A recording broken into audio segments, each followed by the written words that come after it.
Hey Badgers, I'm Sam. And I'm Rachel. And this is the Daily Cardinal's Last Week in Review. Over the last week and a half, there have been several armed robberies on State Street. The first occurred on the evening of Thursday, November 13th at Madison Modern Market. According to the police report from Madison Police spokesperson Joel Despain, the suspect entered the store at 6:37 p.m., just prior to the store's 7 p.m. closing time. The suspect, who has been described as a 6 foot 2 inch tall black male in his 30s, approached the cashier, demanded cash from the register, and fled the scene after collecting the money. The second robbery occurred this Tuesday evening at the Life is Good candy store. According to the police report from Lieutenant Amy Schwartz, the suspect entered the store at 7:28 p.m. carrying a handgun and ordered the store's clerk to the ground and took money from the register. The suspect fled the scene in an unknown direction and is still at large. The clerk described the subject as a 5 foot 7 inch tall black male with dark clothes and wearing a scarf that was covering his face. In both instances, an undisclosed amount of money was taken, and the suspects are still at large. Madison City officials met on Thursday this week to develop a voluntary best practices program in an attempt to balance the interests of both landlords and tenants.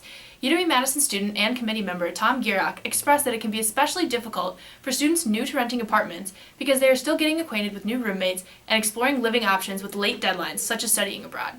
The recommendations laid out by Assistant City Attorney Steve Brist at the meeting discussed late fees, which are not capped by state law, and the role they should play in encouraging tenants to pay rent on time, supporting itemized security deposit deductions, as well as landlords informing tenants of past housing code violations. The committee will reconvene in January to continue the discussion. The State Department of Transportation requested an increase in taxes and fees in the state's next budget. Department of Transportation Secretary Mark Gottlieb argued that the reason for, among other fees, the proposed 16% increase on gasoline tax and 32% increase on the diesel tax would be to offset the growing efficiency of electric and hybrid cars. Other experts, however, challenged the proposal. They say that increasing these taxes and fees on drivers of hybrid cars would discourage individuals from purchasing environmentally friendly vehicles. Conservation Programs Coordinator of the Sierra Club, Elizabeth Ward, said that the proposal continues efforts by the Department of Transportation to focus on highway infrastructure despite declining car use as opposed to other transportation infrastructure. UW-Madison professor Chris DeWitt also chimed in, saying that punitive nature of the proposed fees discourages environmentally conscious actions the government should be working to promote. Lastly, the Director of Recreational Sports, John Horn, met with the Associated Students of Madison Sustainability Committee on Wednesday to discuss environmentally focused updates to the Rec Sports Master Plan. The Master Plan is a project currently underway to renovate various athletic facilities on campus, partially funded through student-segregated fees. Horn outlined an environmental impact study that will be completed prior to construction beginning that will be used to guide the design process.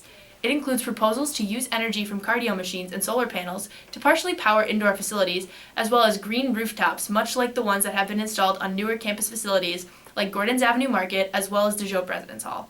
The Division of Rec Sports will continue to keep the Sustainability Committee of ASM updated with the study and changes to the Rec Sports Master Plan. That's all for this week. I'm Rachel. And I'm Sam. And this has been Last Week in Review.